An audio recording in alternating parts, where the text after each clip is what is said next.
बाबासाहेब देशमुख शरद पवारांच्या भेटीला आलेले आहेत। माढा लोकसभेसाठी अनिकेत देशमुखांना उमेदवारी देण्यासाठी आग्रह धरणार आहेत। लाल बावट्यावरच लढण्याची इच्छा बाबासाहेब देशमुख यांनी व्यक्त केलेली आहे।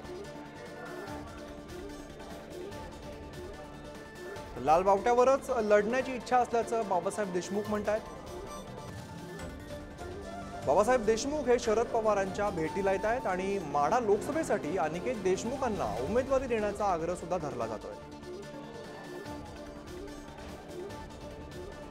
महाविकास आघाडीचा एक घटक आहोत। वेळोवेळी भाई गणपतराव देशमुख आबासाहेबांनी महाविकास आघाडी सोबत राहण्याचं याच्या अगोदरही त्यांचे 100% त्यांच्यासोबत राहत होते। पुरोगामी विचार टिकवण्याचा आयुष्यभर प्रयत्न केला आणि महाविकास आघाडीचा आम्ही एक घटक पक्ष आहोत। आमची मागणी आहे, पण जो निर्णय महाविकास आघाडीचे नेते माननीय शरदचंद्रजी पवार साहेब असतील, नानाभाऊ पटोले साहेब असतील आणि उद्धवजी ठाकरे साहेब असतील, हे जो निर्णय माढ्याबद्दल घेतील तो आम्हाला मान्य असेल आणि जो काही उमेदवार महाविकास आघाडीचा या मोठ्या नेत्यांनी डिक्लेअर करतील त्या उमेदवाराला भरघोस मतांनी निवडून आणायची जबाबदारी ही आमची असेल।